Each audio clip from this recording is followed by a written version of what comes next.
Hello and welcome to the first episode of Asperger's Answers. With me I have our wonderful panel today. If you guys were on the show yesterday, you saw Lauren, who is our coach.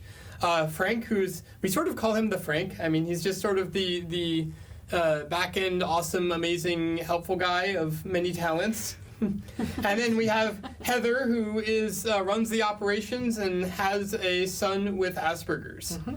So today we're going to be answering questions from our AE Plus support group. But before we do that, I always love to say hi to you guys. So let me know, where are you from? Tell me, say hi. Mary says hi. Yeah, Jennifer Teeple, hello. Nice to see you again. Aline, hello. Jennifer says hi. Australia, cool. We have people from all over the place here. So, awesome. And Iowa, Minnesota, cool. Charleston, West Virginia, Chicago. It's either Hawaii or high. Canberra, Australia. Graham, Texas. Wow. Yeah, all over the place. Scotland. LA. Good old Los Angeles. Utah. Cool. Chico, California. Elizabethtown, Pennsylvania, and Alabama. All right. South Carolina. I could read these things all day long.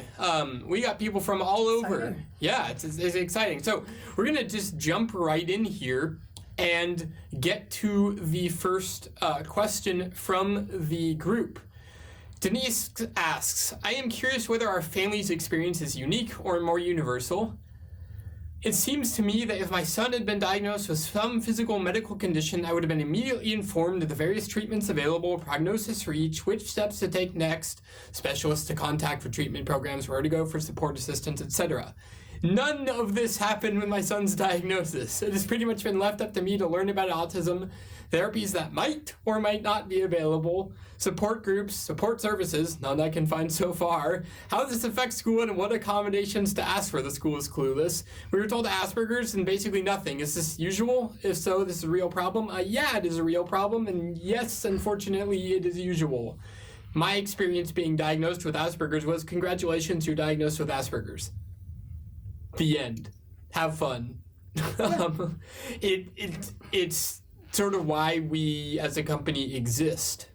But Heather, you had a son who was diagnosed with Asperger's. Do you want to speak to sort of the parent perspective? I do. Excuse me. First off, it took us a long time to get a diagnosis. We knew that there were some layers of things that we needed to address, and as we kind of worked through and got to the core issues, we seemed to get more information, but it always just never seemed to do the job. Nothing seemed to help. When we finally got the diagnosis, the gentleman who provided it was very traditional in his approach. Push social skills, do the traditional approach things. And my son's teacher was the one who told me about Asperger experts in the first place. So when I looked at the website and found the concepts of the limbic development and the safety just really resonated with me as a positive thing. And so when I went out looking, it just seemed like it was very happenstance. I'm sorry. There's a lot of experiences there. And realizing that pushing social skills was not something that was going to help, you run the risk of casting aspersions on the diagnosis itself. It's like if I can't trust that the doctor says, can I trust anything the doctor says? And just like anything, you have to take the source into account, and then you have to think for yourself. There were no supports that were immediately offered by the industry. His school was actually the one that stepped up. When I came back with the diagnosis and the report, they immediately put together a team to develop an IEP. They immediately gave him permission to have fidget tools and other. What if the school doesn't do that? If the school doesn't do that, then the onus is on you as the caregiver. It really is. It's sort of unfortunate that that's the way. I mean, that's sort of why we built AE Plus, to be that worldwide support network of like, hey, here are all the people who have been through it. People are asking, hey, what's your experience with this drug or this therapy, or my son is just having a horrible day at school, what do I do? And suddenly, like, even if it's 3 a.m., because there are people all around the world, people jump on it and go, hey, right. You know, here's what to do, and here's my story, and you have like 30 people doing the same thing going, here's my story, here's my story, here's my story, and then it makes it a lot easier. So for me, I would say, yeah, it's sort of unfortunately the norm. Part of the problem that we had people saying, you need to make dietary changes, you need to, and they all sounded really helpful, but when your kid has sensitivities with food, you can make all the dietary changes you want, and then they will weep by the food you put by them in hunger. Yeah. So, you know, it's really unfortunate. I think part of it is because it is such an individual experience to every family. People just don't know what to say. The thing is though, it is individual, but it is also universal. Like there are the common threads: getting out of defense mode, aligning your influence circles. We're going to talk about that soon. There are the common threads that go throughout being sensorily overloaded, but the medical system is so behind in this, in the actual, like, the stuff that helps on a day-to-day basis. It's like, well, you could take Prozac, and that's about it. Now, Lauren, you don't necessarily have experience being diagnosed with Asperger's, but you have pretty much experience being diagnosed with everything else. So, what is your experience on the other side? On the other side, as far as just when you're, you know, they're saying that if my son didn't get diagnosed with some physical medical condition, I would have been immediately informed of all the stuff. Is that the truth that you see? No. I have a variety of health issues, and they started about a decade ago, and no, it wasn't much better. They were able to give some of it a name. Mm-hmm. But most of it, I didn't get a name for 9-10 years. It takes, just like we're talking about here, self-advocation and advocating for your child beyond anything that you can or ever advocating imagine. For yourself. Well, self-advocation, yeah. So it's, for me, it started out me trying every medication in the book and listening to every doctor, and one doctor at a time. And then I started realizing, sorry, doctors out there, but you're still people. You're people too, and you all have different opinions. So I started going to different doctors, both holistic and Eastern and Western. Yeah. And I balanced both of them and took very careful notes and kept a very strong binder. My binder is about this big now. Pretty much. And learning what worked and what didn't, and having many, many bad days and not any good ones until probably the last year or so. And listening to my body and tapping in there and being honest and being vulnerable and being real with myself and everyone around me. And so in accordance to this question, it's the same thing. It's advocating for your child, advocating for yourself, self-care, getting all the information you can. When I started working for AE, I was floored by the programs here and the people here, and was so grateful that this existed, and there was a part of me that was like, gosh, I really wish something like this existed for the conditions that I have. Yeah. The support, the open conversations, and the trying to find answers. I did it on my own, and I actually finally came up, and then these guys really, really helped. But in the coaching world, just to address this one, this is a universal complaint. This is a universal thing I hear every single day. The parents are very overwhelmed. As Danny mentioned, the services here in AE Plus, like, we're hitting everything from what the kids need to the parents need and all the support. So, and adult individuals with Asperger's and sensory issues as well. It's not just about the children. It's just it's not as frequent, but we do get and they get a lot of support through the group as well. Frank is sort of our resident expert on the medical system, I would say, because he's spent the most time on both ends of the hospital system, either in for himself, in with a kid, in on the administrative logistical end, helping and volunteering. So from that, I think we sort of hit all the different perspectives here. So what do you see on that side? I think that anyone who goes through a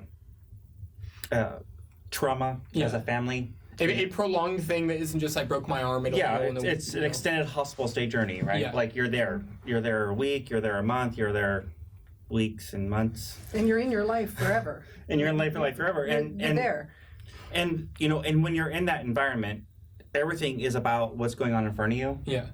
And you are their advocate. We are our kids' storytellers and story keepers. And when we have ones that start early, we're It's a long story. It's a long story. My exposure to this was my youngest daughter was born 8 weeks early. We spent about 20 weeks total at the University of Washington here. And going through that process, there was a lot of bumps in the road.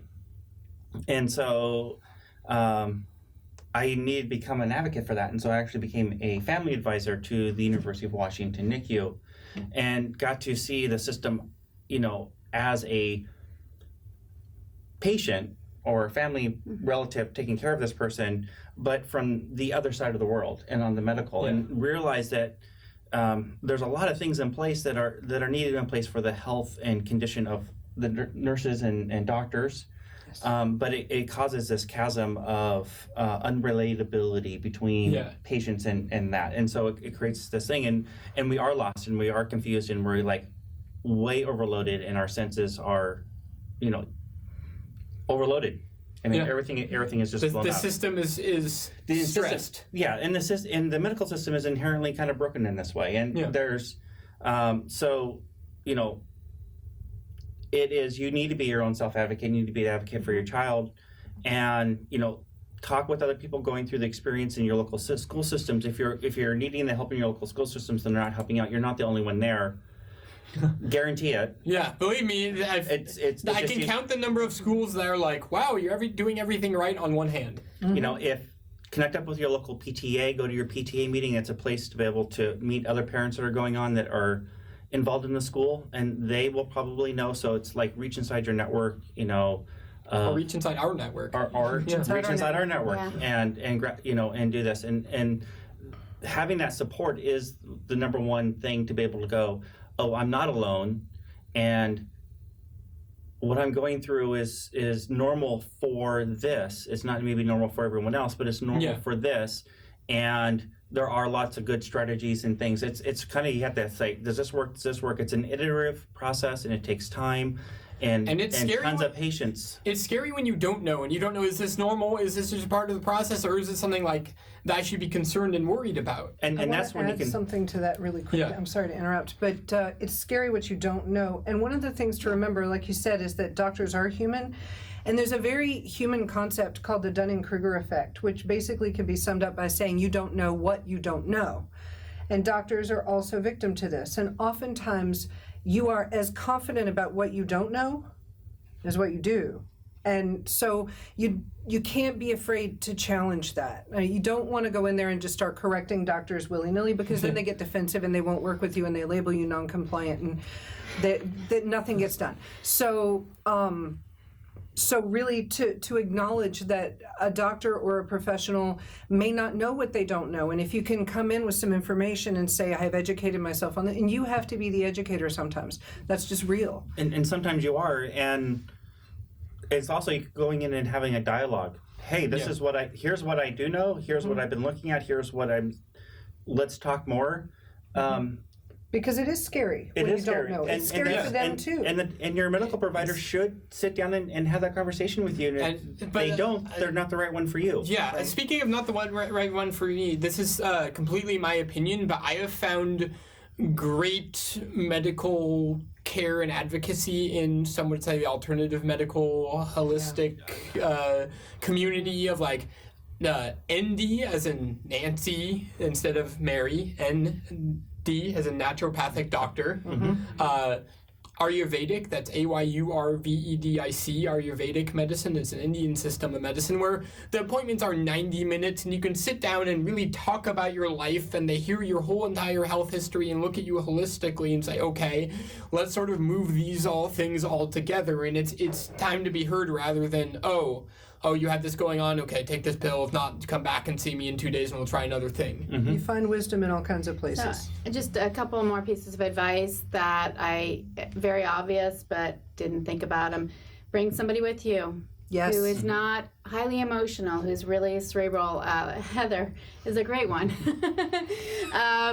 Who can speak for you if you're having an emotional moment, and also record the conversations you have with the doctors.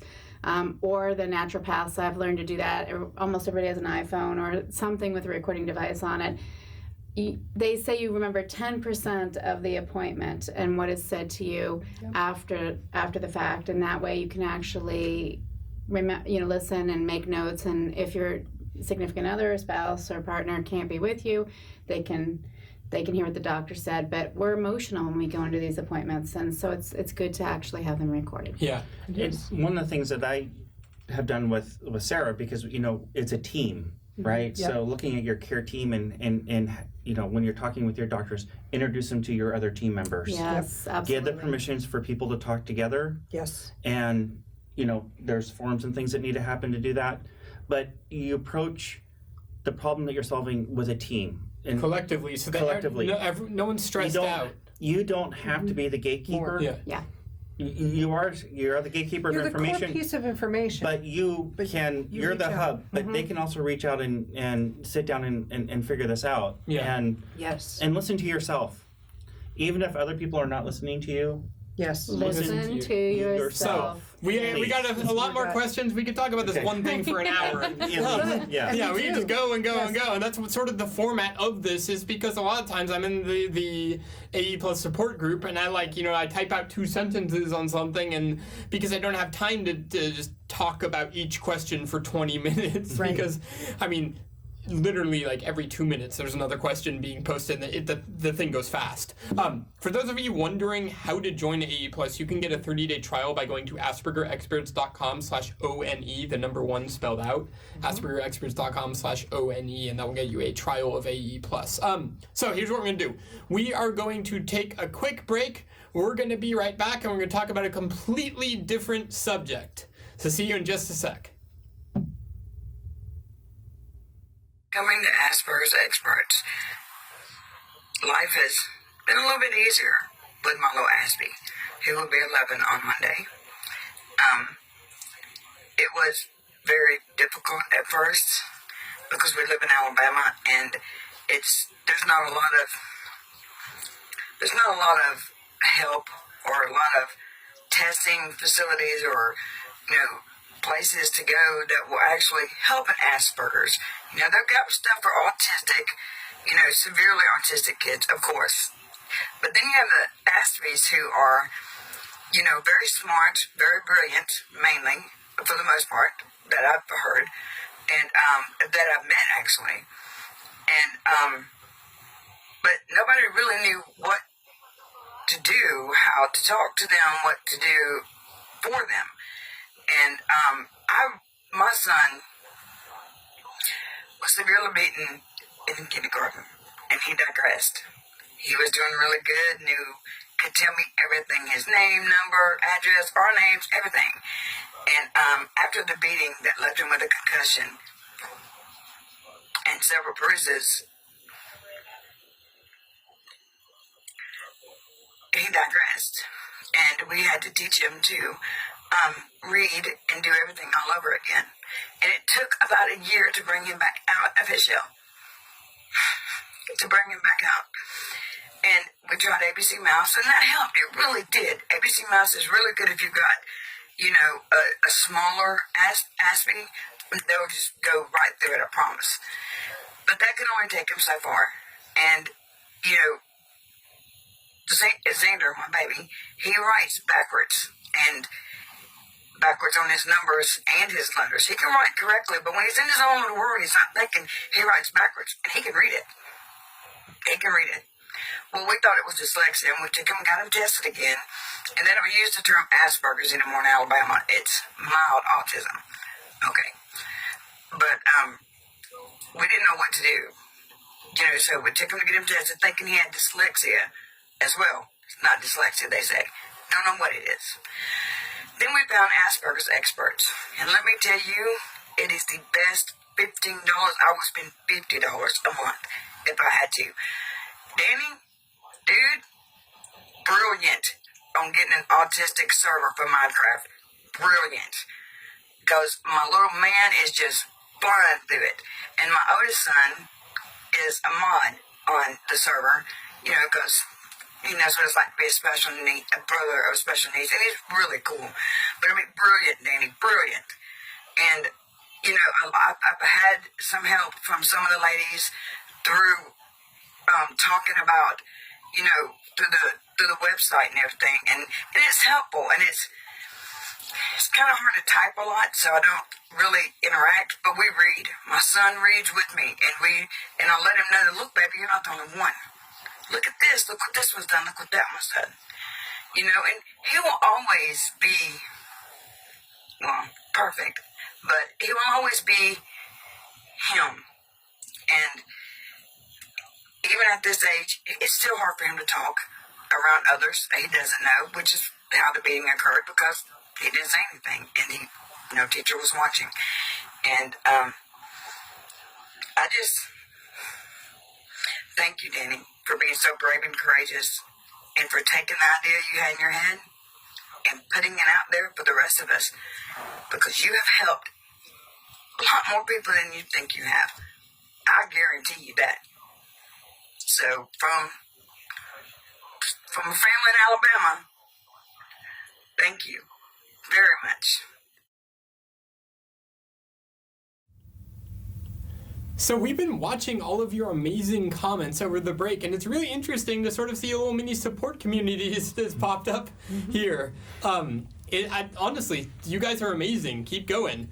So, few questions that we got. People were asking, like, how do I join the support group and how do I get support? Join AE+, aspergerexperts.com/support. Or if you want to get a trial for 30 days, you can go to aspergerexperts.com/ONE. There's a link right above this video.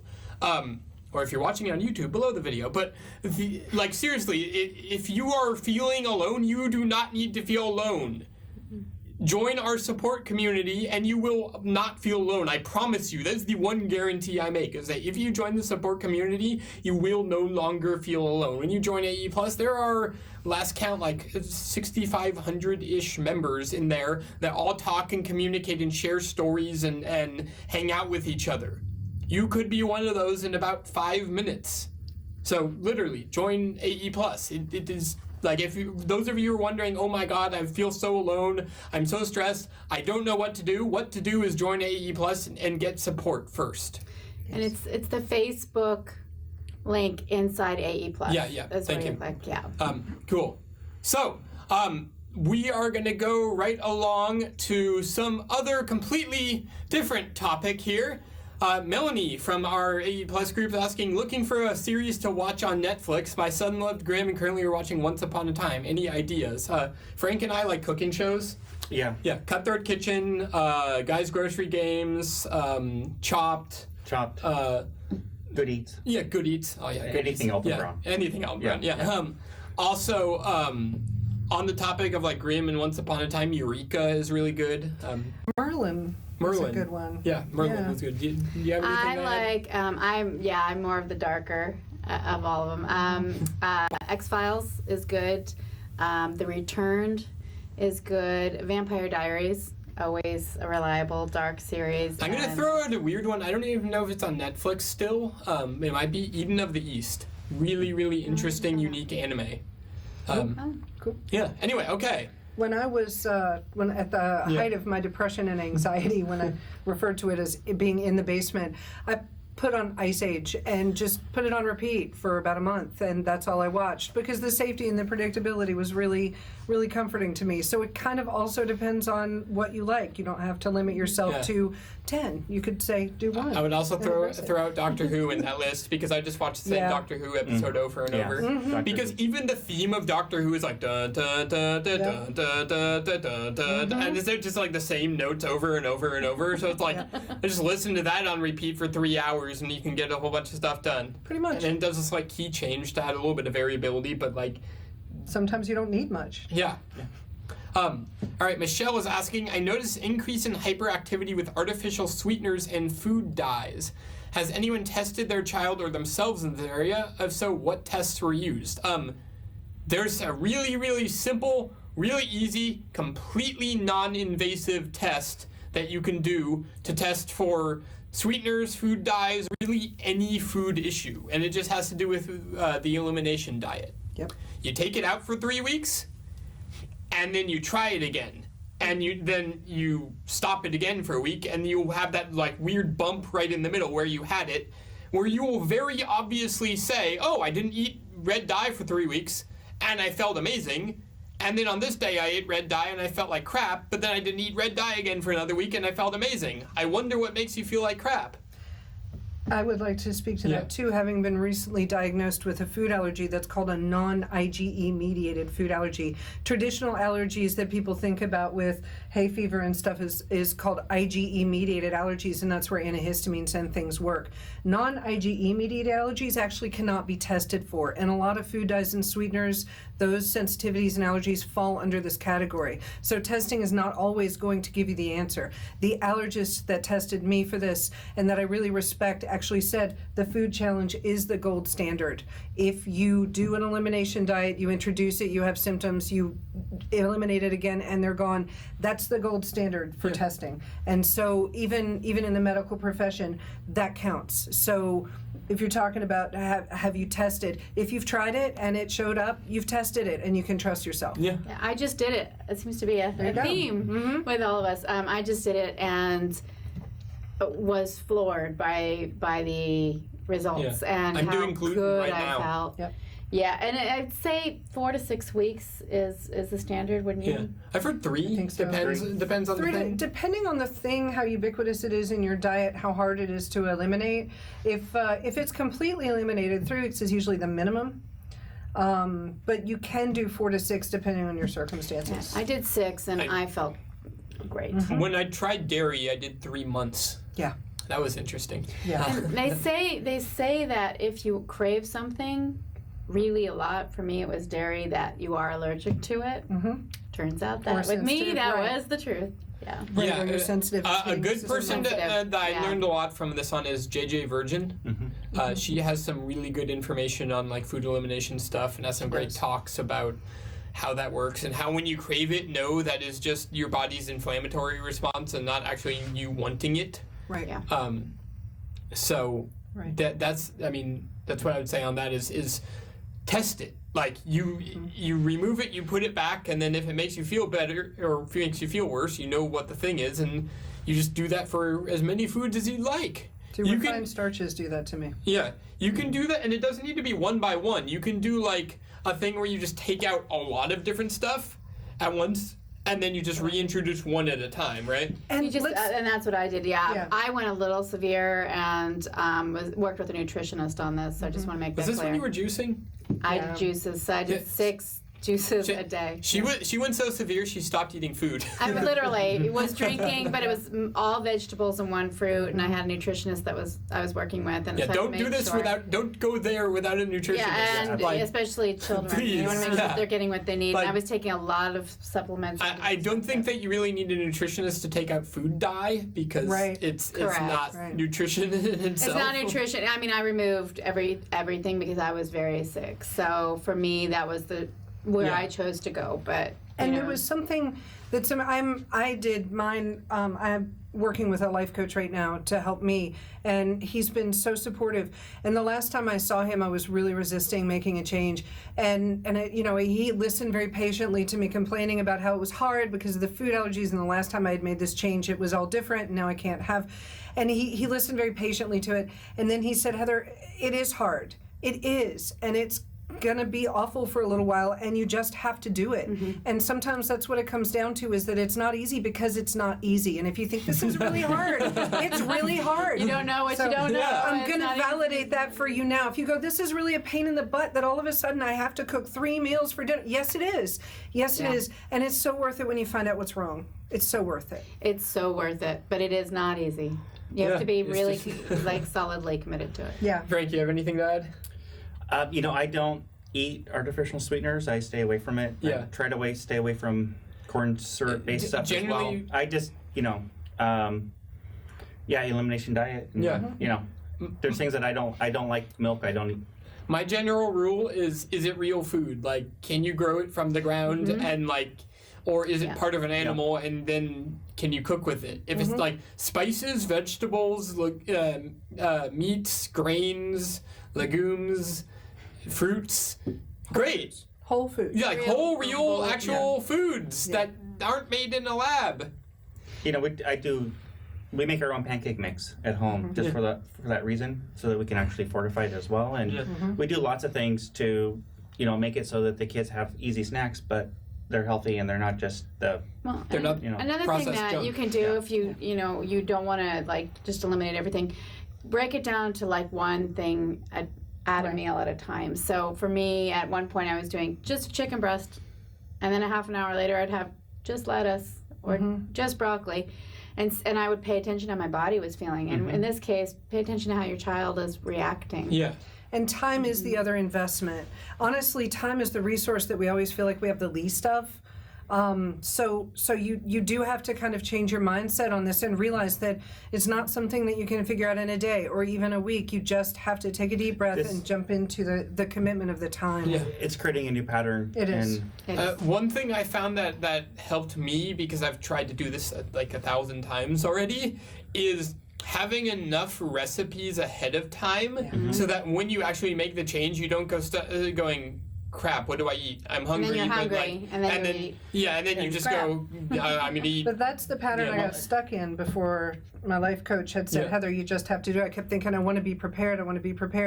You can only be so prepared. Yeah. And then you have to just make the choice. And the other thing is, if you get a new cookbook or a new thing, is try it out a little bit. Try some of the recipes, look through it to start building up your confidence in what you're looking at and doing that. Because some of it might be new. Maybe you're using ingredients you haven't used before. You don't know how the flavor profiles are going to come out.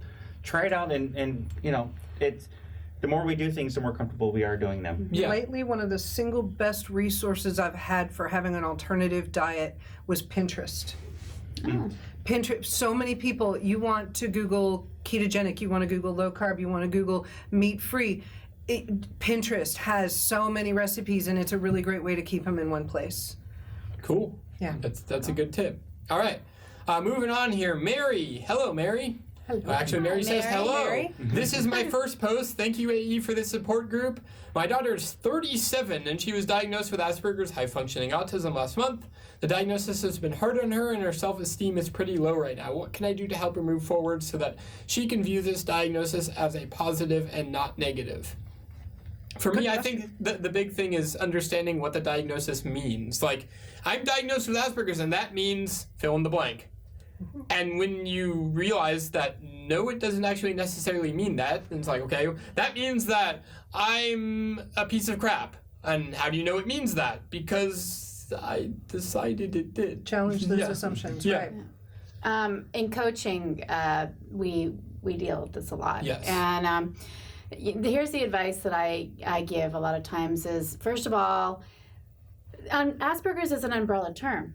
Yeah. Right? So if it's causing any sort of shame or dislike of self with anybody, remove it.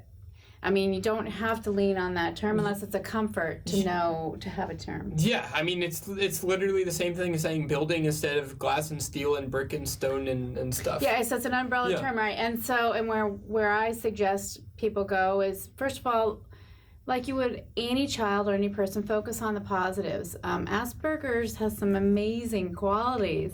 It does. They are highly sensitive and loving, incredibly intelligent from what I've One of seen. the biggest gifts I think Asperger's has given me was being ejected from the system, so I can sort of see it from outside and be like, actually, I don't want to go into that thing. That's stupid and causes misery and pain for a lot of people. No, thank you.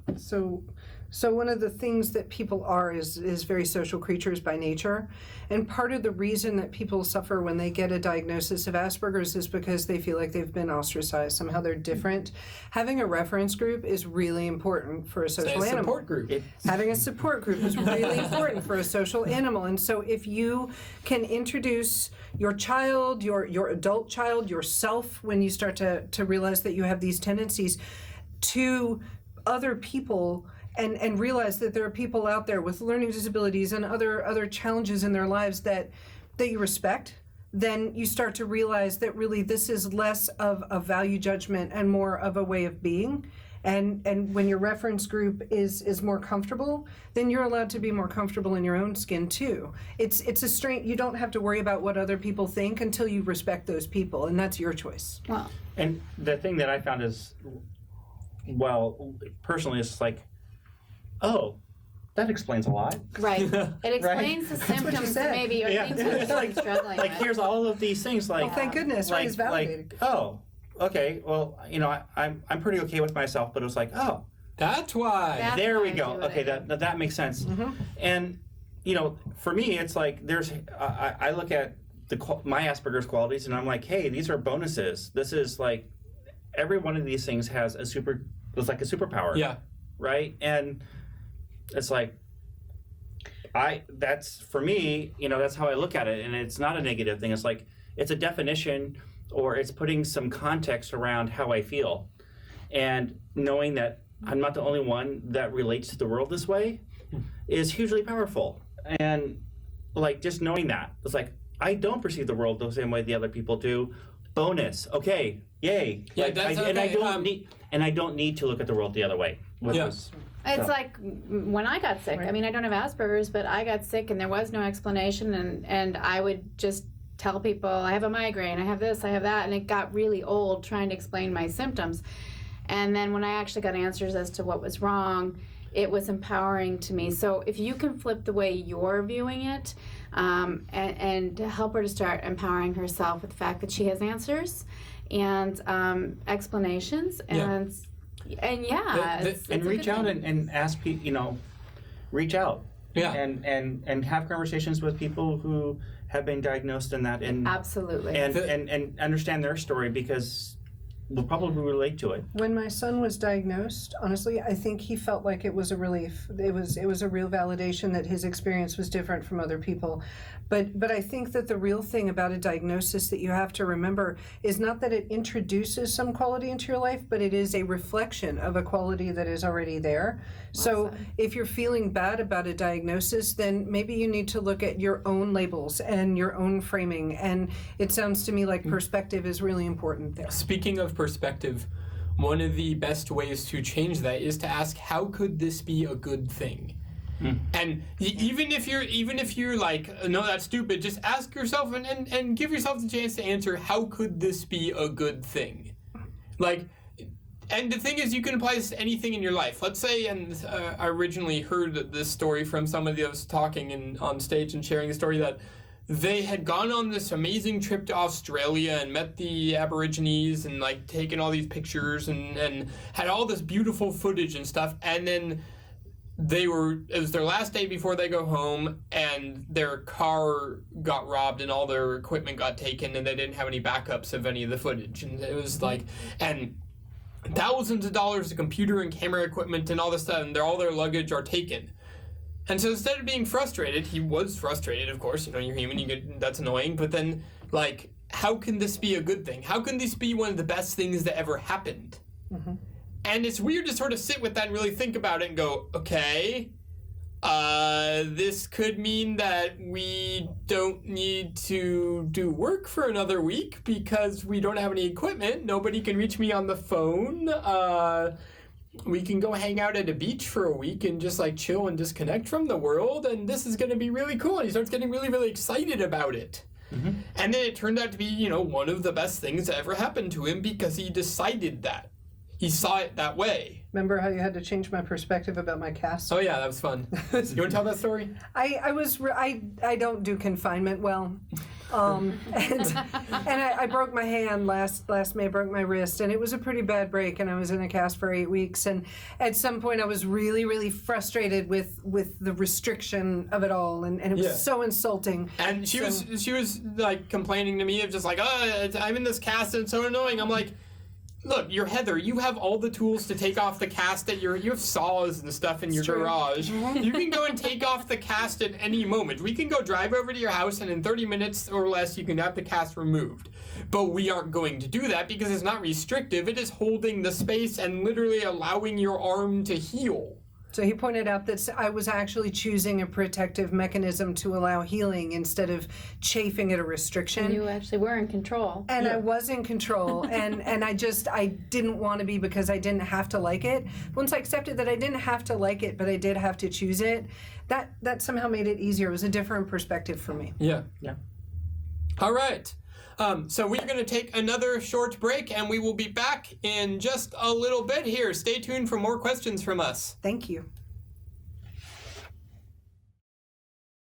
For a long time now, I've been sitting on the sidelines just trying to stay out of it and just watched with thorough enjoyment at Danny's responses and the window into his life and all of your questions and your incredible answers.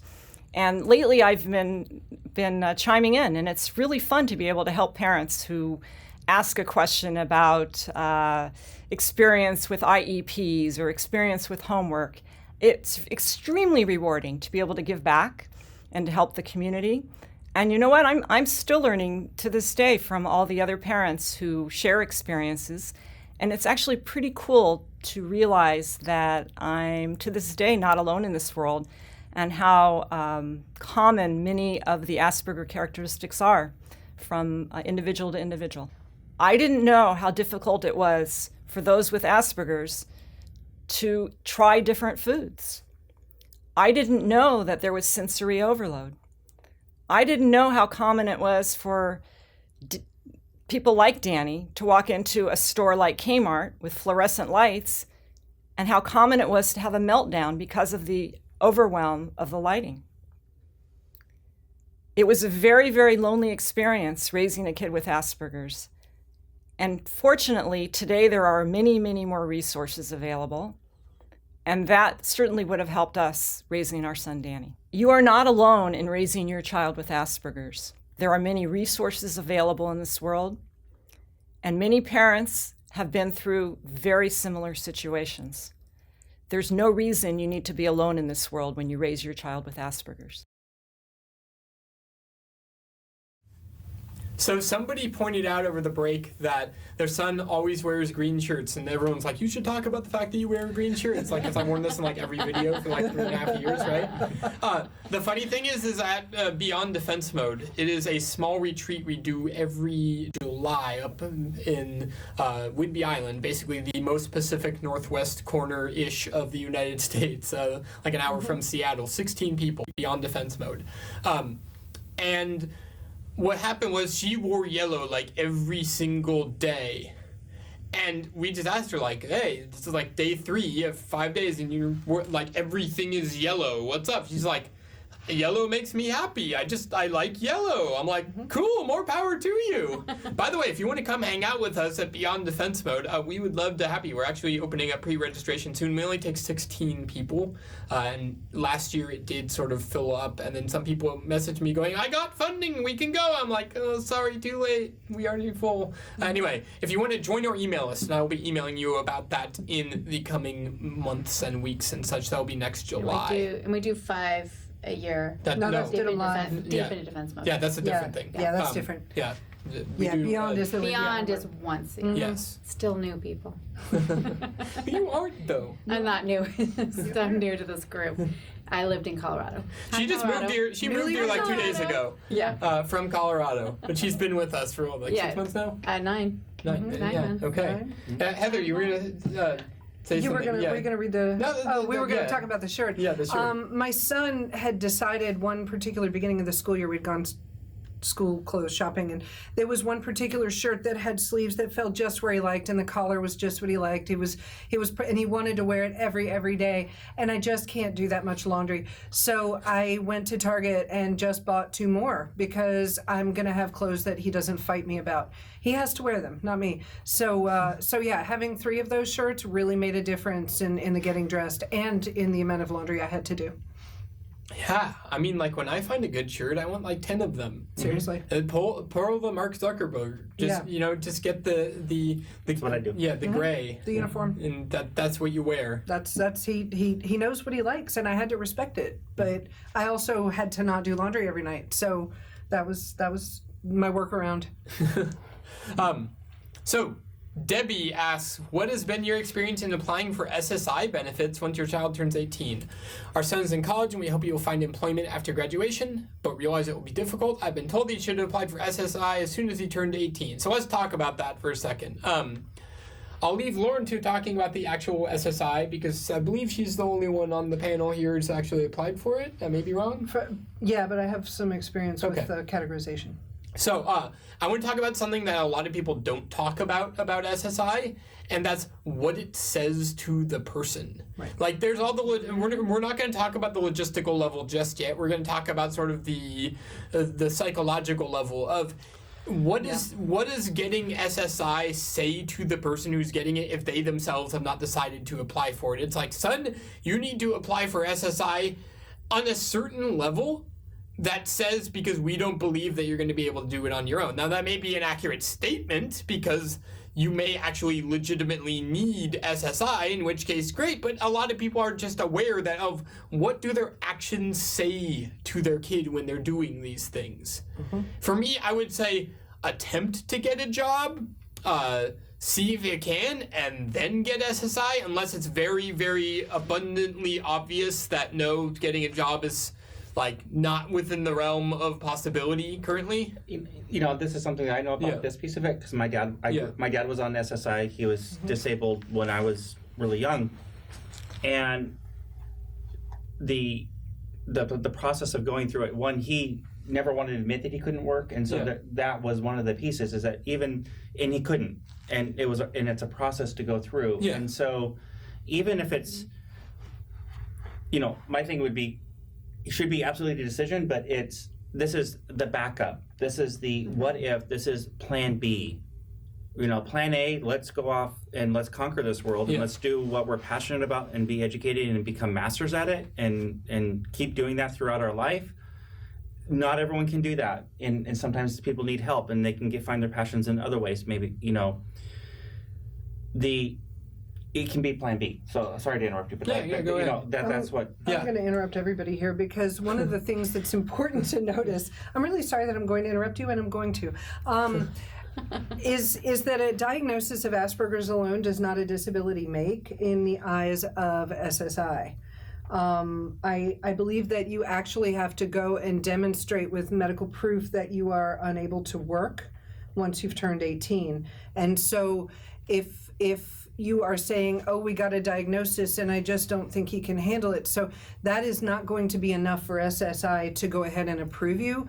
You actually have to, they interview medical professionals in your life, and they interview you and they interview your family to see if you are able to do any work at all. They're very particular about that to whom they'll dole it out to.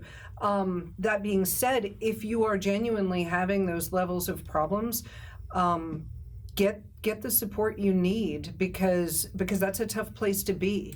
And as Danny pointed out, if you're 18 on the cusp of the world and somebody's saying you really ought to apply for this, the larger message may not be the supportive one that you're trying to give. Yeah. Get to speak to both things. I was on SSDI, and Heather is right. It is not an easy process. It is not apply and get it. I had to go to several medical doctors. I had to go to several psychologists, their pick, not mine. I jumped through a lot of hoops. I had to go and sit in front of a judge who sat there and had to determine whether or not I could function, could I work, could I participate. At that point in time, I was not able to, and I was awarded. But it can take 6 to 9 months, and very rarely are you given SSDI disability the first time around. A lot of times you have to go 2, 3, 4 times back to court. And that 6 to 9 months can be each time. It can be each time. It's a process. And it's also usually they recommend getting a lawyer. So it is not. Don't. I had a lawyer. It's a thing. You can't It's do like it without a a lawyer. big, huge thing. And the thing is, I mean, she hasn't clarified in this question if he's even tried to find employment. But as a coach, I can tell you, there are so many options out there for these kiddos, and we do Q&A. It's a free call if you're an AE Plus member every other week, and we talk about this all the time. If you are in AE Plus, join the Q&A calls with Lauren and our other coach every other Tuesday. But I can tell you, as someone who is on SSDI, be aware it disempowers you. For me, it made me feel. It took away what I felt was strength, inner strength and capability. It actually, for me, it assigned a title to myself, and my self-esteem took a heavy hit. I literally was disabled at that point and had to be on it, but I fought my way back till I was able to get back into the working world. But if your son is not at a point where he really needs that and he wants to try, I would say that's the easier option. And sometimes I see a lot of parents that ask this when in reality they're just uncomfortable with their kid doing anything and rocking the boat, because then they get worried and, oh no, I don't want to let him out into the world because I might be uncomfortable. What if he fails? What if she fails? Well, then hopefully they learn. Yeah. And you pick them up and you brush them off. If your child was learning to walk and they fall, That's it. you don't not let them try again. Right. I mean, I think really what these people they're asking, what if they fail, is I'm really terrified of being uncomfortable, so I'm going to try and control everyone else so that I don't have to be uncomfortable. Yeah. And that's a tough place to be, too. It is. Another thing about SSI that is difficult once you get into the system, if that is income that you're dependent on, if you decide at some point that you are able to start reemerging and going into the working world, that income will be counted against your SSI. So it really is a self-limiting program. It is. It is. And it's a tough place to be. They so only allow you to make a certain amount of money a month, and it is not enough to live off of. So it's not a first resort. Yeah, absolutely. It's a last. It's actually kind of Plan Z. Yeah. It is. You know. Yeah. But that's where you need to be. If you need to it's be, where you need to be. If it's there, and there's just also there's a middle road. There's an M. Yep. That is Z. Yep. A is go get a job, but there is middle road. There's a lot of government help out there. A lot of support groups, including us, that we have programs for the kids to teach them how to go out and get a job. I mean, we have an entire course on how to get a job. We do. JobSpark. Yeah. Yeah. So don't give up and don't look just at the direct A or Z. Yeah. No, there's a lot of other stuff. And I've worked in the tech industry for some, pretty interesting guys. And the thing I find is that the people who I enjoy working with the most, and, I worked at Microsoft a long time. There's a lot of Aspies at Microsoft. Really, there are. And here's one of the qualities is that when you find something you're passionate about, you want to master it, you want to own it, you want to involve yourself, and you become immersive in it. And that is a wonderful quality. And that is, when you get that, you get a level of experience and knowledge that people want and need, and they're willing to pay for it. And, college degree doesn't necessarily mean everything. Yeah. And it's more about the person and what they're capable and what their passions are, and, where they're at in their level of mastery. And, go find the thing that you're passionate about and do it, be it, live it, find the next thing. Do it, be it, live it. Yeah. So we will be right back, and then we're going to wrap up, take a few more questions, say hi to a few people, and just a few logistical updates. So we will be right back. See you in a sec. I remember growing up and not really having many friends, wanting friends, but not having many friends simply because I didn't know how to be social with people. My name is Heather. I'm the COO here at Asperger Experts, and I'm a mom. My son was diagnosed with Asperger's a little more than a year ago, and he's amazing. I'm trying to raise a productive, independent, self-supporting person. I need support to do that. I can't do it by myself.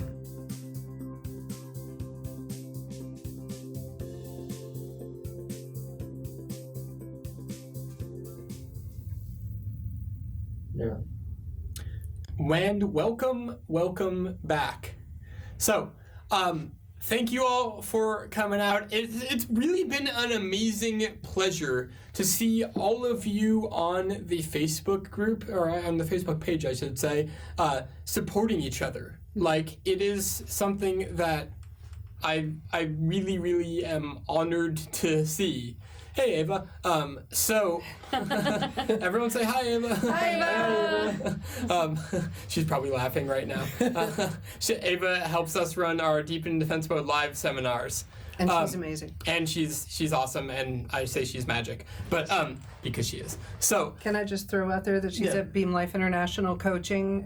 Is it beamlifecoaching.com. beamlifecoaching.com. Ava is among other things, a somatic experiencing coach, and she's, she works a lot of magic without dragging you through the weeds. She's amazing. So. Yes, she is awesome. So seriously, you guys are amazing. This has been awesome to see you all support each other and stuff. We literally do this 24/7 in the AE Plus support group. So come say hi, ping us, get on Q&As with Lauren. We do more of this type of thing. The questions, ask a question, and we'll be happy to answer it, pick it out for the next call next Tuesday. I will be back at 11 a.m. Pacific, that is noon Mountain, 1 p.m. Central, 2 p.m. Eastern time, because, time zones are a thing. And we'll be talking about hygiene. And then... Tuesday or Thursday? That's Tuesday. Next Tuesday, okay. And then next Wednesday, we will be on at 3 p.m. Pacific, that is 4 p.m. Mountain, 5 p.m. Central, 6 p.m. Eastern. Yep. And we were talking about what type of therapies work and what type of therapies don't work at all, which types of therapies to completely avoid at all costs. I'm looking at you, ABA. Anyway, we have some thoughts on that. So, and then right back here next Thursday, same time, all four of us will be here hanging out, answering more questions from the AE Plus support group. So, see you all later. Hope to see you in person at one of our Deep in Defense Mode live events as well. You can go to our website, aspergerexperts.com, and click on events. And hope to see you there. You all have a great day. And this video will be on our Facebook page and on YouTube for those of you who are asking. So talk to you soon. Thank you so much, and bye. Take care. Bye. Bye.